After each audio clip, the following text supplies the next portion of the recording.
Welcome to CSLDallas, a spiritual community deep in the heart of Texas, connecting with kindred spirits around the world. You are invited to explore around the edges or dive right into our powerful teachings, practical practices, mystical experiences, and heart-opening connections. This month, we explore how to get your life and yourself moving as we grow ourselves, co-create with the universe, experience joy, and transform the world one life at a time. We love being in community with you, whether it's in person or virtually. We're so glad you're here. Let's get started with some Get Your Body Moving music with our fabulous band and music team.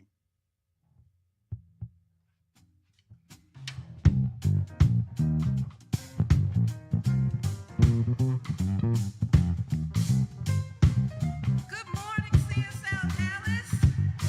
Let's get on our feet and have some fun this morning. Yes.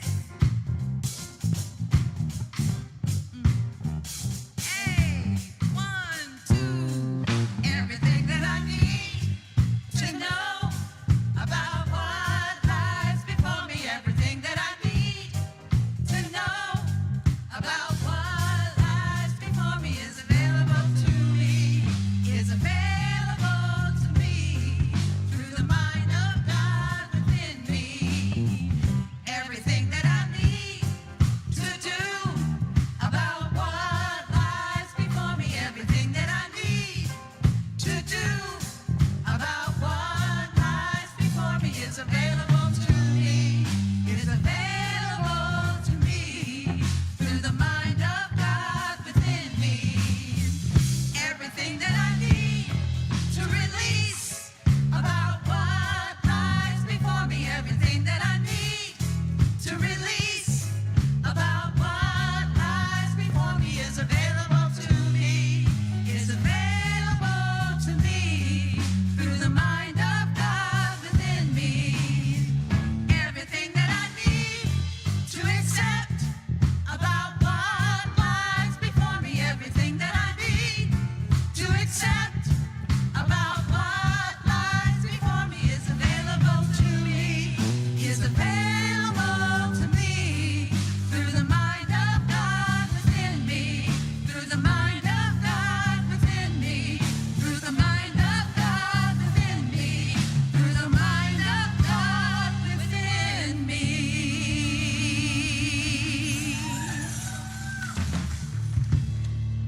And so it is through the mind of God within me. My name is Deirdre Tinker, and last week Karen talked about moving, and I believe that's what we're going to talk about now. And you remember how she said she had taken some of her affirmations and mantras and put them behind? This came to me when I was about 20-something. I had a mantra, and it was, I am moved and moving. I am in peace with my integrity and commitment. And what I realize is I need to keep checking into that integrity and commitment. And my new mantra is, I am loving with healthy boundaries. So I just wanted to share that with you because sometimes I'm out of my integrity because I didn't make my healthy boundary. So there you go. That's me. I'm Deirdre, and I'm glad you're here. Let's do our purpose, which is we are radically inclusive, spiritually progressive, transforming lives. And so it is. So you may already know that we have a very special weekend retreat coming at the end of this month. It's called the Path to Inner Peace, a mental health weekend. It's July 26th through the 28th. Now, we really don't want you to miss out on this powerful and spirit-liberating retreat, which focuses on mental well-being through proven, practical, and repeatable practices that strengthen our ability to release unwanted thoughts and emotions while centering ourselves in the spiritual truth of our being. So you can register today, and you can get one registration. If you get one registration, then you get a second one half off. So today's the day. This is perfect for couples, family members, or a friend. And remember that childcare is included. Heck, if that's all you got, you need to come. Sorry.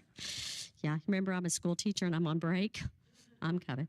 Okay, the retreat is in person, so for online folks out of town, if you don't want to drive back and forth across town, there's been arrangements made for a group rate at a local hotel. Registration closes July 22nd, and you can find out all the info at CSLDallas.org/events, and it's the last weekend in July. So now, being a teacher, this is lovely. We can show our support for Gooch Elementary with their school uniform drive. Your contribution supports a scholar to feel more prepared and ready for school to start.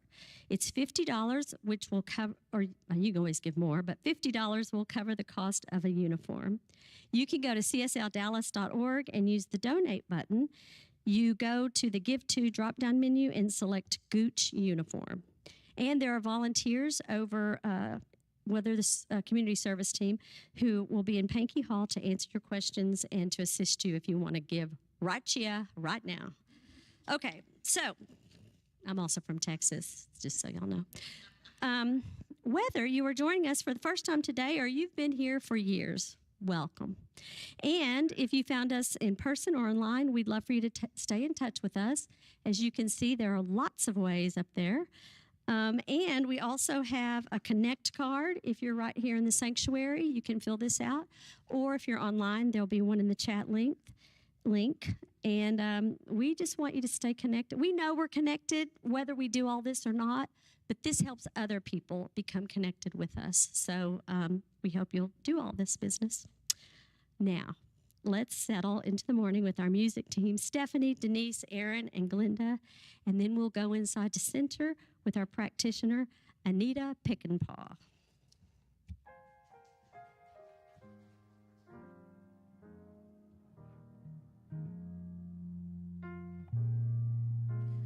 Flow, Spirit, flow through me as I open up to be an expression of your unfolding peace. Show, Spirit, show through me as I open up to be an expression of your unfolding love.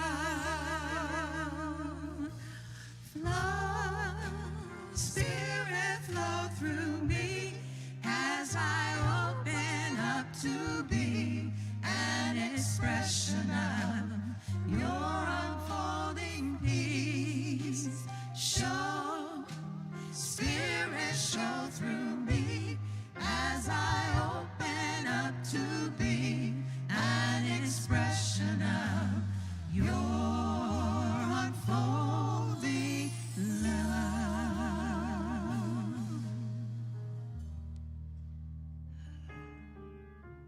Think about that unfolding love.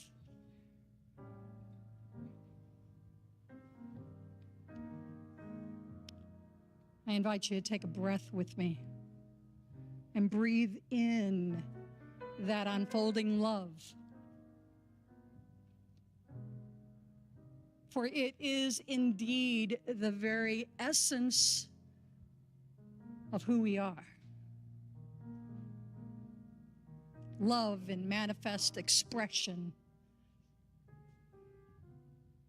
Even in the multiplicity of expressions.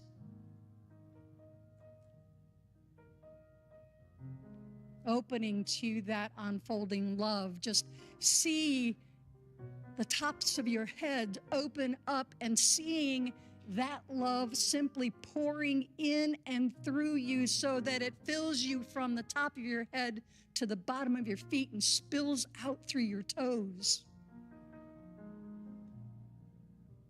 And in that love this day, we can be a stand for peace. That even in the turmoil that we have been experiencing over the last couple of days in the U.S., that it's in this place of unfolding love and the stand of peace that we collectively come together, united in that single source of all that is. It unites us together. It lights us on fire. To stand boldly, to stand proudly for all that we are in the expression of the infinite in form. The harmony, the grace, the kindness and compassion. This day, these are the things that I want to put a stake in the ground for. To be that presence, to be that awareness, to be that consciousness in the world today. So if you, like me, would like to join me in holding that stake in the ground for peace and love and harmony and compassion, then I invite you to affirm it with me by saying, Ashe, Aho, Amin, Amen, and so it is.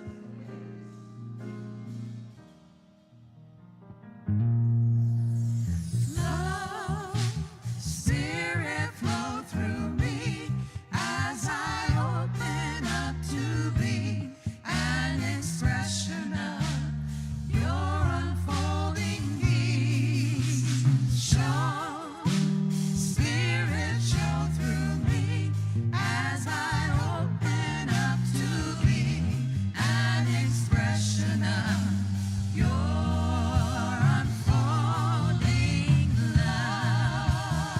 Flow, Spirit, flow through me as I open up to be an expression of your unfolding peace.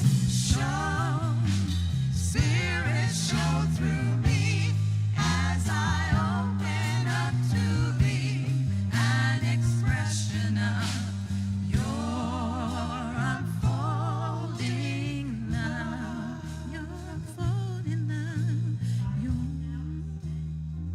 So let me add these words to Anita's beautiful prayer. These words from Ernest Holmes as a prayer for this recognition that violence is never, ever the answer. By Ernest Holmes. A universal prayer for the good of all mankind, of all humankind, of all womankind, of all peoplekind.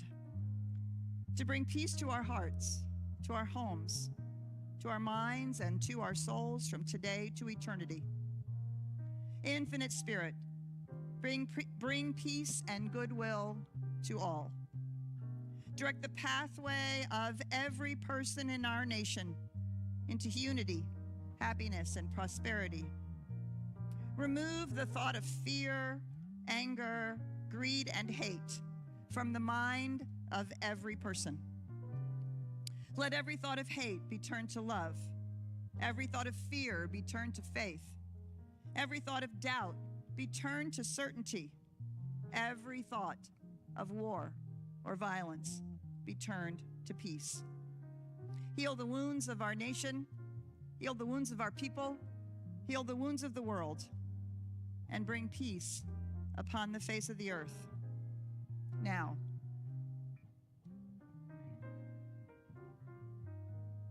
In 1912, this prayer for peace was written. Please join with me in your consciousness. One with the power of divine peace, I'm the very presence of peace in my world. My thoughts, words, and actions are in harmony so that I project peace from the inside out. I'm clear that peace is not a smiley face mask I wear, but a calm, confident generosity of spirit released from within. As day follows night, peaceful action flows from my peace-filled mind. I am the power of peace expressed in my thoughts, releasing thoughts that separate or denigrate. I raise my consciousness to the oneness. I bring about peace through my thoughts. I'm the power of peace expressed in my words. My words heal and harmonize. uplift, and appreciate. Powerfully, peacefully, I speak to right wrongs and improve conditions. I bring about peace through my words. I am the power of peace expressed in my actions. Boldly, I walk a path of peace, guided by inner wisdom. All that I do fosters mutual blessings. I bring about peace through my actions. Peace is in the midst of me as I become the presence of peace in the midst of every circumstance. May peace be with all creatures, great and small. May peace be experienced by all creation. May peace be expressed by all people. May peace prevail everywhere.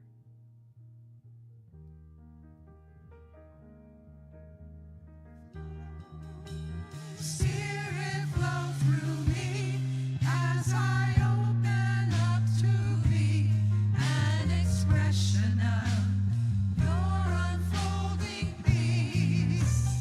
Show, Spirit, show through me as I open up to thee, an expression of your unfolding love.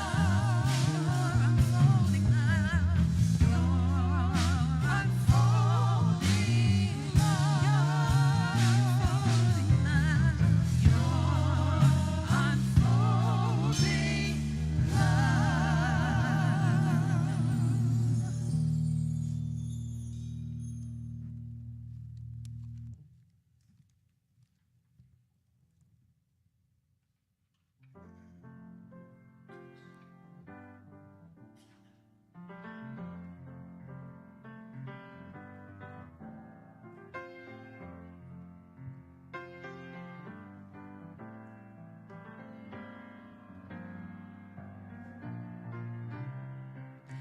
Listen as your day unfolds. Challenge what the future holds. Try and keep your head up to the sky. Lovers, they may cause you tears. Go ahead, release your fears. Stand up and be counted. Don't be ashamed to cry. You gotta be bad. You gotta be bold. You gotta be wiser. You gotta be hard, you gotta be tough, you gotta be stronger. You gotta be cool, you gotta be calm, you gotta stay together. All I know, love will save the day. Herald what your mother said, read the books your father read. Try and solve the puzzles in your own sweet time. Some may have more cash than you, others take a different view. My, oh my, hey, hey, hey. You gotta be bad, you gotta be bold, you gotta be wiser. You gotta be strong, you gotta be tough, you gotta be wiser. You gotta be cool, you gotta be calm, you gotta stay together. All I know, love will save the day. Time has no questions, it goes on without you. Sometimes you'll find it hard to keep the pace, but there's no need to fear, you have great power inside you. The best part is spirit staring you in the face. Remember, listen as your day unfolds. Challenge what the future holds. Go ahead and keep up to the sky. Some may have more cash than you, others take a different view. My, oh my, hey, hey, hey. You gotta be bad, you gotta be bold, you gotta be wiser. You gotta be hard, you gotta be tough, you gotta be stronger. You gotta be cool, you gotta be calm, you gotta stay together. All I know, love will save the day. Hey, hey. You gotta be bad, you gotta be bold, you gotta be wiser. You gotta be hard, you gotta be tough, you gotta be stronger. You gotta be cool, you gotta be calm, you gotta stay together. All I know, love will save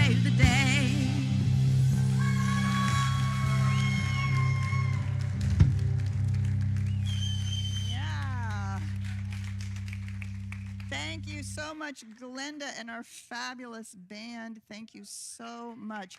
That song, that's a Desiree song. That's on my positive, I need a little lift. I need to be reminded of the truth playlist. I love that. It's awesome. And I love that because while the chorus is love will save the day, it's also you got to be bad, you got to be strong, you got to be tough, you got to be wise, but you also got to be cool and calm and stick together, right? And sometimes what we do is we pick one or the other. We're going to be cool and calm, but we don't want to be bad and strong because we think that's not good. Or, man, we're going to be strong and tough, and we forget to be cool and calm at the same time. Right? Or to move between the two because love is big enough for all of that. So that's what we're going to talk about today. We're talking about today a phrase that I heard in the 80s called high involvement, low attachment. High involvement, low attachment. So I didn't go to AST or LifeSpring or the Forum or Landmark or any of those things. I know lots of people in our community have insight. Lots of different things have been happening since the 80s. And all these personal growth work. I went through one that was designed specifically for the science of mind called On Course by Michael and Paulette Sun. It was a brilliant weekend, opened my eyes, taught me so many things. And one of the things that they said was high involvement, low attachment. And I was like, I don't get it.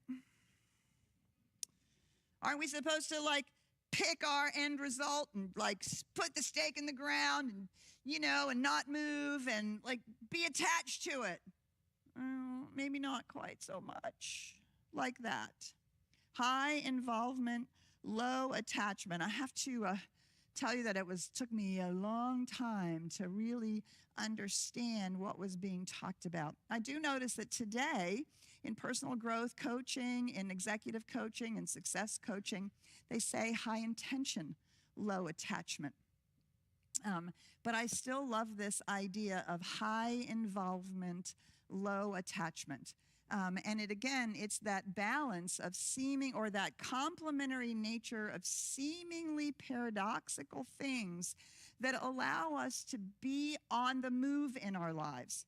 Okay, last month we did a whole beautiful study course, and we did a whole series on making manifestations. They're not miraculous. And we learned to see it and believe it and accept it and expect it, right? And we also had a piece in there about what we need to do.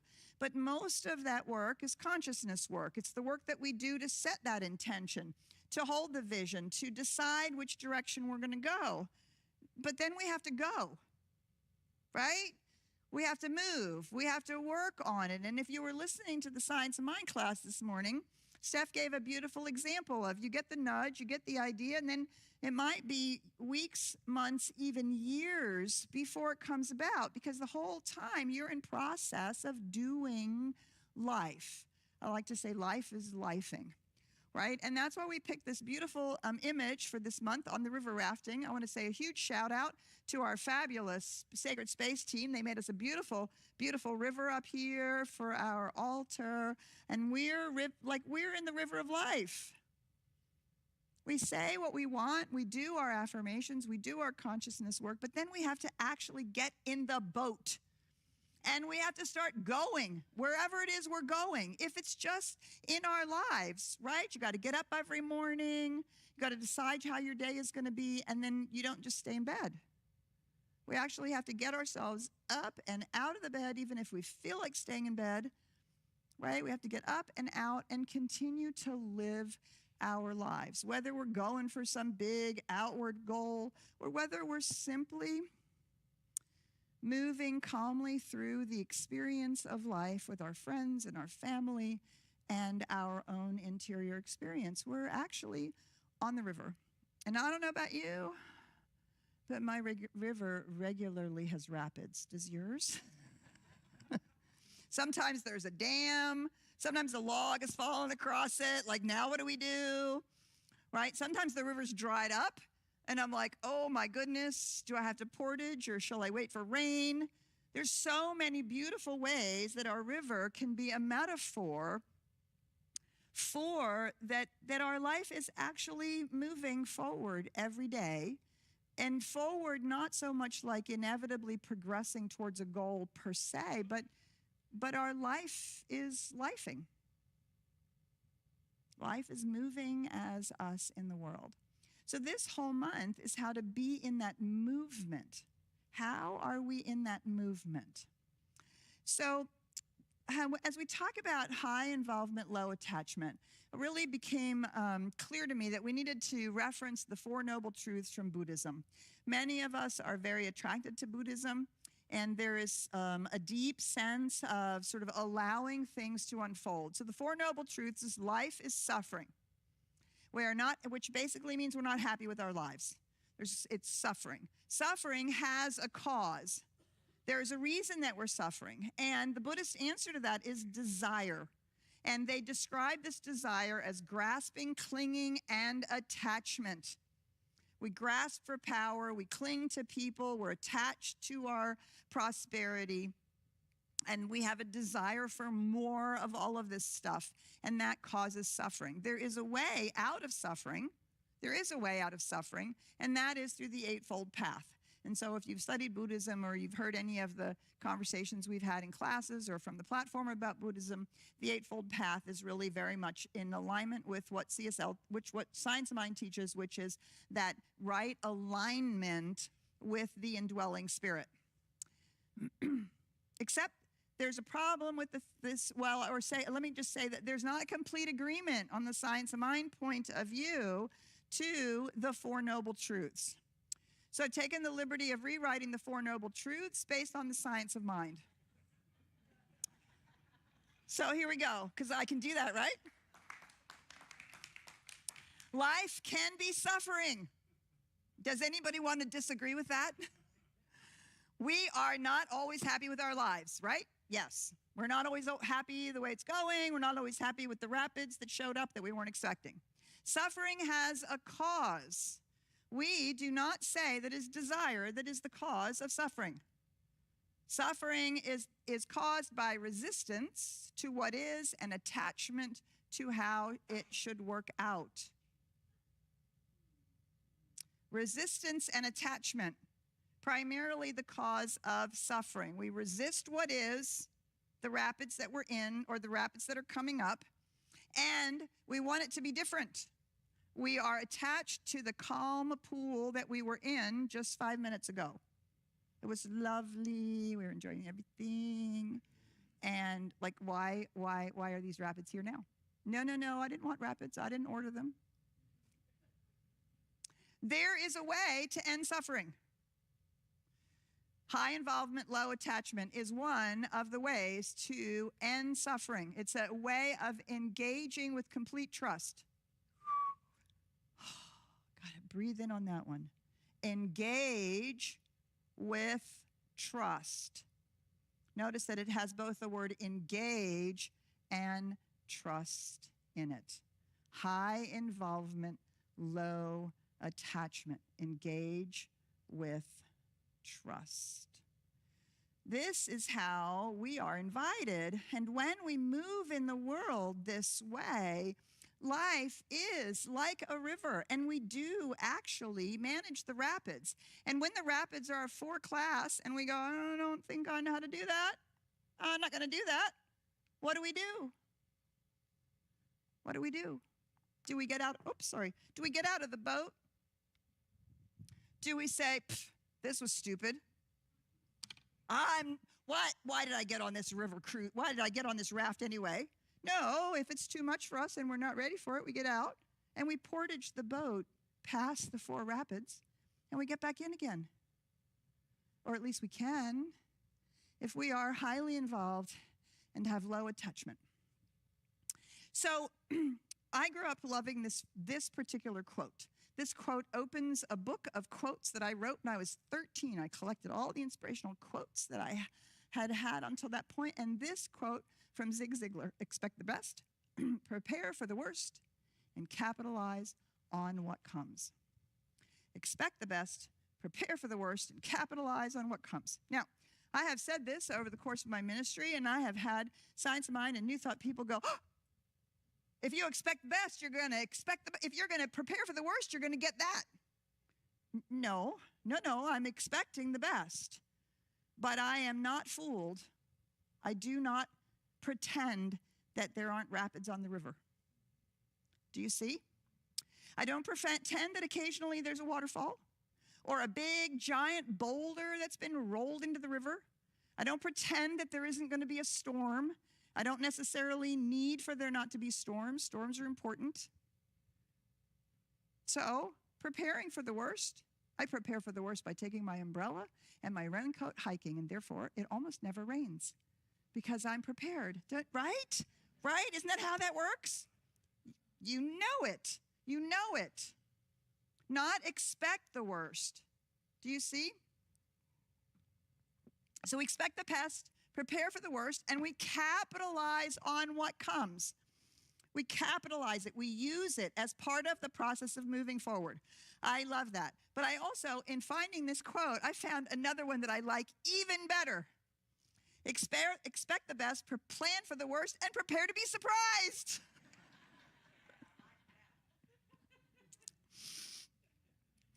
That seems very, very true, right? Prepare to be surprised. But prepare to be surprised for the serendipities, the coincidences, the things that are going to happen that you weren't expecting, that you didn't know were going to happen, right? And prepared to be surprised. You didn't know coming around the river, coming around the bend, that there was going to be a tree that had fallen across the river. You didn't know that, something was going to happen. You were going to get a flat tire. You didn't know the business was going to change. Somebody was going to get sick. What? Prepare to be surprised. Don't be surprised about the surprises, right? That's what allows us to move in the flow of the river. And Karen did such a great job last week as she was talking about the affirmations that keep us moving forward and what to do when we're in the middle of the rapids, whether they're good rapids, right? Sometimes even good rapids can be a little overwhelming.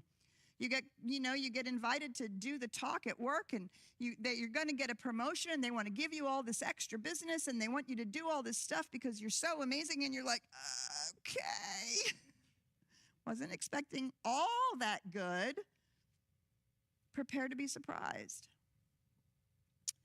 So this high involvement, low attachment allows us to do this, to move and be willing to be surprised, to allow the flow of the river to work, well, let me say it differently, to work with the flow of the river. Because we do get, right, the river itself is moving. That's called life. That's spirit as us, that's spirit as the universe, that's the infinite life moving, that's everything moving. Life is moving, it's not static. And things do not stay the same as much as we would like them to. They don't stay the same. And so as we're in the moving process, it's constantly finding ways to move with life. So I love this. Expect the best. Expect the best. Cheerful expectancy. We talked about that last month. And plan for the worst. Stuff does happen. And prepare to be surprised. So high involvement, low attachment. These are the ways in which we do these things. So how many of you are fisher people? Fisher people in the room? Fisher people? A few? Oh, just a few fisher people. Okay, well, maybe this analogy won't work so well for you then. I don't know, but you can imagine with me. Okay, so you have to imagine I'm 4 and a half maybe. And we're at this big corporate party. There's a huge mansion. It's giant grounds. And on the grounds is a stocked pond. And the pond has like dikes around it, so you can stand on the pond and fish. Okay, so there's this big, barbecue going on. This is my dad's company, and of course we were there. And not my dad didn't own the company. This is the company he came to the U.S. to work for. And so big, giant thing going on. And at the pond were all these men fishing and me. Because I wanted to fish too. I wanted to be with my dad, and I wanted to fish too, 4, maybe 5 at the most. But so we fished and we fished and we fished and we fished. And they began talking about, I don't think this pond was stocked very much recently because nobody was catching any fish. Okay, it's getting to be barbecue time. The thing's starting to ring. I haven't had a nibble. I haven't had anything. Nothing. My dad kept saying, watch the bobber. Watch the bobber. I'm like, okay, nothing's happening. I'm bored. I'm looking around at everything. Watch the bobber. Nothing's happening. Okay, we got to go in. Great. Okay, great. So we all are reeling in our fishing poles and our fishing lines, and I'm reeling it in. And as it's coming out of the water, it's like glinting. It's glinting. There's something there. And my dad took a picture of it. My little hook, I should have had a table here. I got too much going on. My little hook had a little tiny fish, no bigger than this. It was not even as big as my hand, laying across the hook. I had not even caught it with the tip of the hook. It was laying across the hook. And because apparently I was rolling it in so quietly, it just stayed there. And my dad took a picture. And that was the picture in the company annual thing, with that little picture and me holding up my little tiny fish. It was the only fish that was caught that day. I was ecstatic. I had caught a fish. Oh my God, I didn't care that it hadn't bit the hook. I didn't care how big it was, nothing. I had caught a fish. And I had learned that day, just do it. Be involved. Be involved. So I went on to do a lot of fishing. I had a lot of people always said, you have such good luck fishing. Why do you get the salmon and all we do is get the trout? Why do you get the bass and all we do is get the perch? Well, because fishing taught me to be involved without being attached. I was never attached to whether I caught a fish. I was involved in the process of fishing. And whatever the outcome was, I knew was going to be amazing. Expect the best. Plan for the worst. I always had food just in case we didn't catch any fish. Be prepared to be surprised, right? You have a little tiny fish laying across your hook. How is that even possible? How is that even possible? So fishing, traveling, I gave this story in the morning class, right? Lots of ways in which to engage in this beautiful moments of moment by moment, letting our lives unfold. High involvement, low attachment. So this is my little attempt at giving us an idea of what happens with involvement and attachment. So you'll notice that both of the axes start with low in the light colored and go to high in the dark colored, right, on the arrows. So if you have low attachment and low involvement, you just have grace and calmness. You're just ising. It's just lovely. You're just kind of doing, life in a very calm manner. You're not involved in a whole lot of stuff. You're just having a lovely life. It's great. And we need moments like that. Meditation, sitting out and watching the sunset, beautiful moments like that. But we don't get a whole lot done when we're in that space because we're just being. And as we talk about, being then involves doing, as actually this is about now moving in the life. Right? So if we're low attached and low involved and our raft hits the rapids, do you know what's going to happen? We are going to hit a rock and we are going to flip because nobody's steering. Nobody's paddling. Nobody's paying attention to where the river is flowing and helping make sure that the raft doesn't go sideways, which it often has a tendency to do. So you have to actually work the rapids. If you're in the calm part of the river, of course, you just float down. It's lovely. And then come the rapids. So low involvement, high attachment. Low involvement, high attachment. I am attached to my peacefulness. I'm attached to the way it's supposed to be, and I'm not involved in anything that I want to do about it. This out pictures as apathy and procrastination because we aren't involved in our part of making things move. Low attachment, let's see. Then high involvement and high attachment, frustration and stress. This is me in front of my computer when it doesn't work. Oh man, I am totally involved and I am so attached to it working. And it needs to work in like 3 seconds, right? Do you have a longer time span than 3 seconds? I don't. 10, yes, right? 10 seconds maybe. What do you mean? And this is, I am ashamed to admit it, this is when I'm not a very nice person. It's a good thing it's a computer I'm yelling at, right? Those things, when we are both involved in something that's important to us, but we are attached to the way that other thing is showing up, what it's doing, how it's happening, all of that. When we're attached to that, this is the source of a lot of frustration and stress.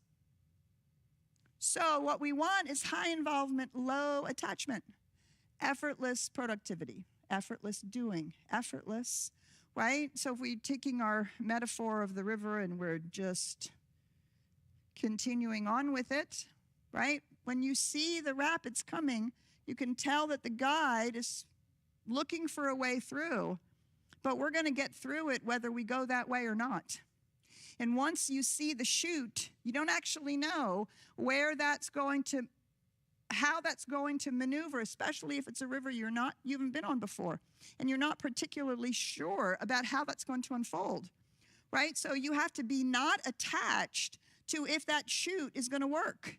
And you have to be able to maneuver and paddle and continue to work with the river. Do you see? At that point, the river is in charge. Do you see that? At that point, the river is in charge. And we have to work with the river to get ourselves through. So we're not attached to exactly which way it's going to go, exactly how it's going to flow, but we are utterly involved. As Karen said, forward, forward, forward a couple times, get down, we're gonna hit, get down, we're gonna hit. And then you hit either nose on or you get stuck on the rock, and now we're highly involved. We have to get off the rock, find our way, find back into the movement. Do you see? But there's no shame or blame, damn river. Why do you have a rock there? Oh, such a bad rafter. Oh my God, I'm so bad at paddling. This is awful. I should know better. Do you see? All of which is high attachment. We should have known better. The river shouldn't be there. We needed it to be different. We needed ourselves to be different. We needed the guide to know what the hell he was doing. Blah, blah, blah, blah, blah. Or we dance with the river. Do you see? That's why river rafting can be so cool. I don't do the 4 and 5s. Just want to be clear. I'm a wimpy rafter. 2 and 3 I'm good with, but I love it because it is, in fact, such an amazing metaphor for flowing with life when life is lifing. Do you see what I'm saying? Because we're navigating with other people, we're navigating with situations, we're navigating with this, we're navigating with that. All of that is going on. We're not in charge of any of that. We're in charge of participating, of engaging, and letting the river do what the river does. And you can trust that. Do you know how? Water always flows downhill. Period. End of sentence. And given a choice, it will always seek to go around an obstacle. You can trust that. Wait, what is it that we can trust? Oh, the universe, the law, the way life is moving forward. Do you see? Our part is to paddle like hell, decide this is the river we wanted to be on. Yes, in fact, we're willing to go through these rapids. We can stop. We can take our boat off and say, okay, we're done now. That's what I do when we get to 4. Sorry. Nope, not ready for that yet. Okay. And so that also, all of that allows for also the surprises, because then it's fun to go through the rapids as opposed to in resistance to it. Okay, so in addition to river rafting, I will tell you the place where I learned this the most. Roller coaster riding at Disney. Okay, so I used to love to do all kinds of things at the fairs, right? The roller coaster rides and all the teacup things and all the big things that go around and around and around. And then I got a little older and they got a little scarier, and I still did some of them. And then I had the whole issue with my neck and my back. Just went to a chiropractor for 10 years. Felt like my back was made out of glass. No more roller coasters, because my chiropractor had said, don't do it. But I love that. Nope. Okay, so 10 years of that. 10 years of, wow, I'm doing better. Only going to the chiropractor some. Another 10 years. Yeah, it's good. I felt good. We took Jason to Orlando. I don't remember I don't know which one it is, World or Land, but the Disney place in Orlando. Thank you. Lots of Disney people in here. I love that. And he and my previous partner, they went on all the rides. They're having way more fun than I am. Oof. I was not happy about that. So at one point, I was in a group meeting at CSL, and we decided to go to the Disney in California. So that must be Land, with adults, with other science of mind people. I am not going to say I'm too scared to ride on a roller coaster. Nor am I going to admit that when I get on the roller coaster, I feel like my whole body tenses up and I'm all stiff because I don't want anything to move and I don't want anything to hurt. Because I had tried that once and it was awful. I was at the chiropractor for the next 3 weeks straight. It was awful. So what am I going to do? I need to have my science of mind cred. Oh my God, what am I going to do? What are they going to think? Okay, I'm going to go on the roller coaster. I'm going to go on the roller coaster. I'm going to go on the roller coaster. So it happened to be Space Mountain. And I chose Space Mountain because you can't see the ride, right? If you haven't been there, it's all in the dark. You can't see the ride. What does that mean? You can't anticipate. You can't try to like not move with the roller coaster because you can't anticipate where it's going to go. And I sat in that damn roller coaster and I thought, you are going to do your spiritual practice right now. You are not going to be in resistance. You are going to bend like the willow in the breeze. You're going to go with the roller coaster. Okay. That was the most fun I'd had in a really long time. I practiced not being in resistance, not being attached to being careful, not being attached or worried to what was going to do. Completely involved, utterly engaged, absolutely unattached to how I was going to be thrown around, this is my words, right? Thrown around by the damn roller coaster. I had so much fun, I did it again. It was fabulous. Do you see? Our lives can be like that, right? Sometimes it doesn't feel like we've set a goal, we're going for something, or we've just decided we want more life, or we want a fuller life, or a richer life, or we've simply decided to accept more good, and all of a sudden we're on some damn roller coaster. High involvement, low attachment, allowing the ride. I don't know how else to say that. That was like this mind-bogglingly open moment on a freaking roller coaster in Disney, right? Everything's grist for the spiritual mill. Absolutely everything. You can do your spiritual practice anywhere, at any time, in any moment. It changed my life. Going down that roller coaster differently and allowing myself to go with it. Low attachment, do you see? I found this, I really love this. This is that high intention, low attachment, which is similar. High intention, low attachment, a clear state of being present to whatever is, a creative space from which great outcomes may spring forth, greater than you had ever imagined. High involvement, low attachment. This is what allows for the surprises, the serendipities, the moments that we least expect. So I worked remotely this week in my cabin, which was really lovely. It was really hot. Actually, the day we arrived, it was 20 degrees hotter up there than it was down here. Something is wrong with this picture, right? Low attachment, high involvement. We know how to open and close the doors and use the drapes and do all the stuff to keep the house cool because it's greatly insulated. But we decided over the last 2 days of our time up there, we were going to go up into Maine, and we need to rework the New Thought Roots tour, which some of you have been on. It's a fabulous tour. I wrote it with Jim Kramer way back when. We've done it twice. It's really great. But we needed to upgrade some of the hotels and really look at the route and see how it was going to really play out. And so we went, and the one night we stayed overnight was in Belfast, which is where Phineas Parkhurst Quimby was born and raised and did all of his amazing work. And if you're not familiar with that, take Carols from Whence We Came. Phineas Parkhurst Quimby. So there we are, sitting at breakfast at the hotel. Their lovely little quiche continental breakfast.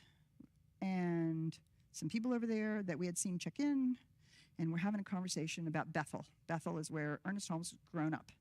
And we were just trying to decide whether we were going to go to Bethel or not. And what I said is, there's nothing in Bethel to see, and the hotel is not great. We're not going. And the lady over there, she turned and she looked at me and she said, "Are you Petra?"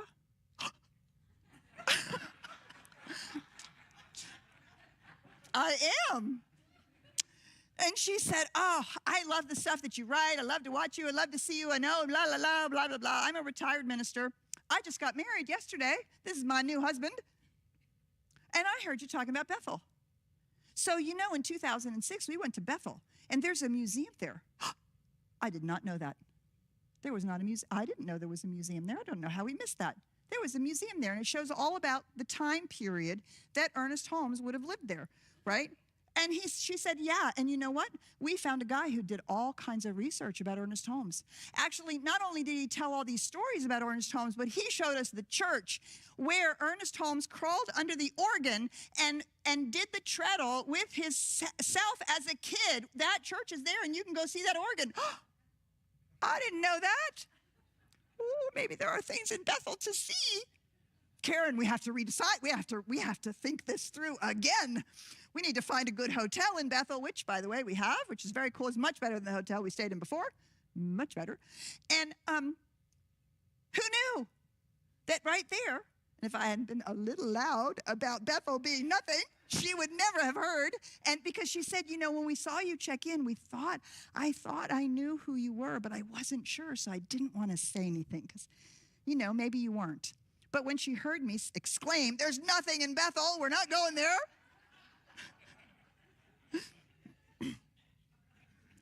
so we have a whole new interest. I have a phone number to call. And this, do you see the serendipities and the coincidences? Be prepared to be surprised, because greater things begin to come out of what's going on, not being attached to form. Now this, like last month, we talked about expectations. This is not about relationships, right? Belonging, feeling attachment, emotionally attached in a healthy way is critical. It's critical for our children. It's critical for each other. I hope you feel belonging and attachment here at CSLDallas, like you are a part of this. I'm not talking about belonging. We're talking about this need for things to be different than they are. We're talking about an attachment to an idea we have in our own lives. I love this. This is Ernest Holmes now. Because we have to understand that when we're highly involved and we have low attachment, we make room. We make room for the river. It is very important for us to realize that already involved, incarnated, and encircled within us must be the potential of everything we shall ever evolve into. So, if that which is the cause of the possibility, that which is the absolute and the final and ultimate reality is involved in us or incarnate in us, then there isn't just a part of it incarnated in us, all of it is there. We can trust the river. It is actually going. If we've chosen that river, it's going the way we think it is. The trajectory of life in, through, and as us is already fully flowing. It's already here. We don't have to make it flow anymore. It's already present. What we have to do is get in the boat and shove off from shore and let that which is incarnated within us as us lift and carry us as we are engaged in the process ourselves. Yes. What does it look like? Well, for me, high involvement looks like enthusiasm. It looks like listening to intuition. And it looks like positive expectancy. I do, in fact, expect things to work out. Right? Just like we did in this last month with our moving. Thank you all. So much of you have helped so amazingly. And I love that. High involvement. You're all hugely involved. And I know some of us are learning to let go of our attachment a little bit. And change is happening. But the outcome will be so amazing.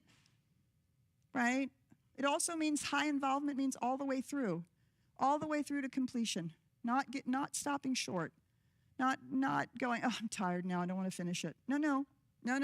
High involvement, right?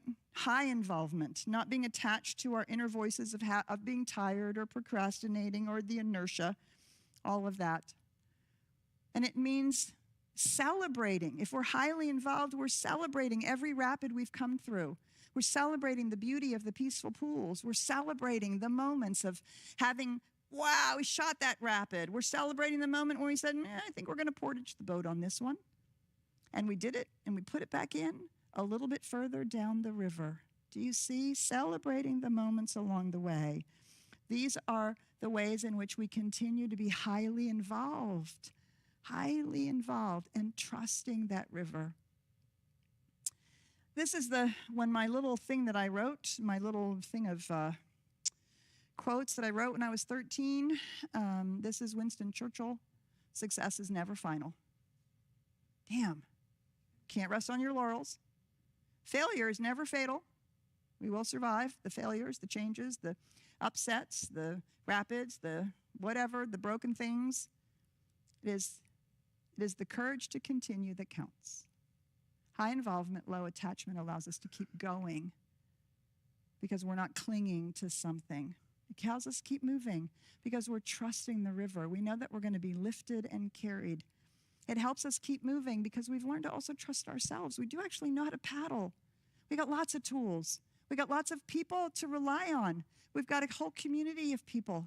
We've got all kinds of things going on. And we have the innate life that is carrying us. And so we have to celebrate these. Low attachment looks like flexibility, patience, allowing, working with what is, right? That's what it looks like to be low attached, to embrace change, reframing what we're focusing on. We're having trees Monday and Tuesday, we're having trees cut down right around our cabin. And we are tree people. But we're putting solar on the cabin. More importantly, the trees are dead or dying. The storms are getting stronger. We live in Dallas, and our cabin is in New Hampshire, and we won't know what happens if a tree falls on our cabin. So we're taking out the dead and dying trees to protect our cabin and to make space for solar. It's change.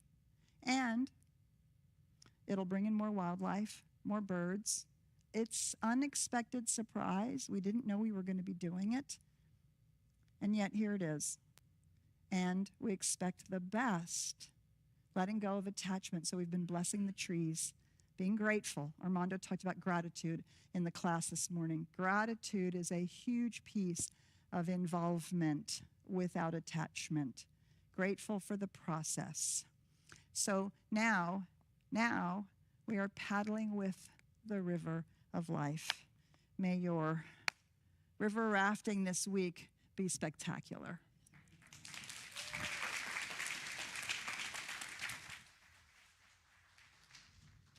What I love most about rivers is you can't step in the same river twice.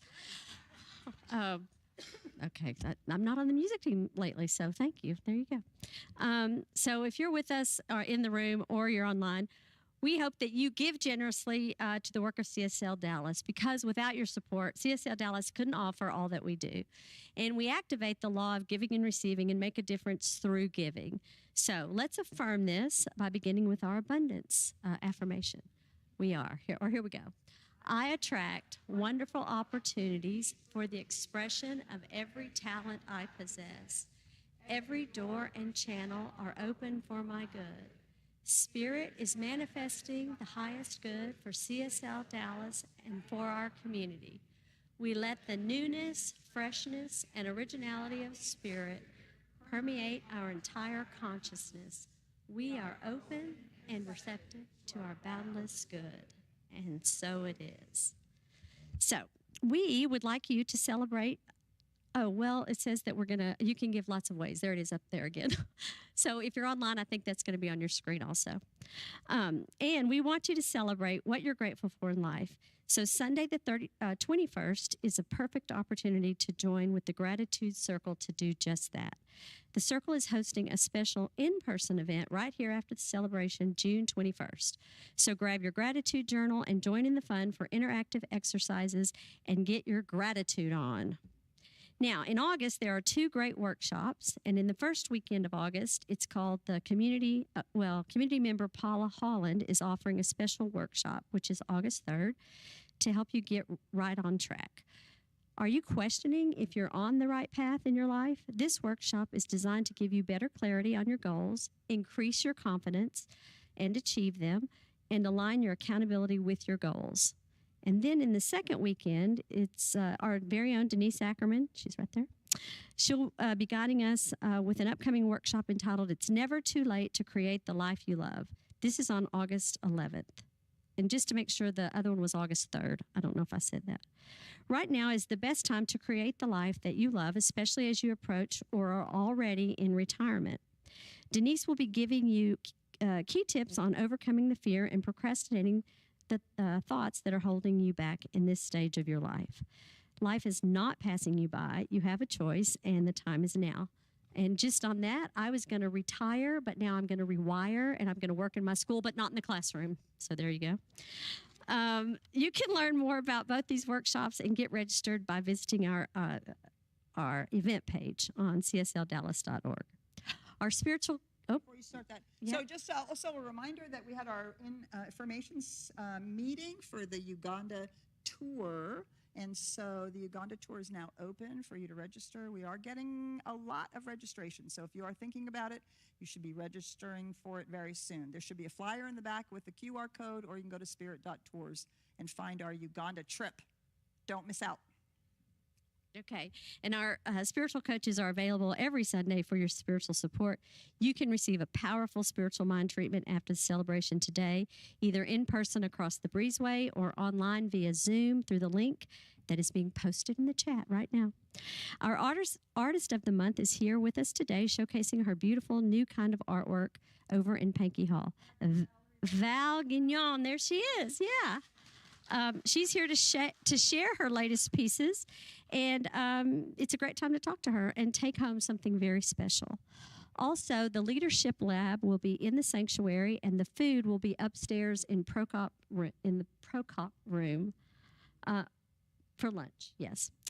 We love being in community with you, and so now if you would stand, and we're going to sing out with our fantastic music team.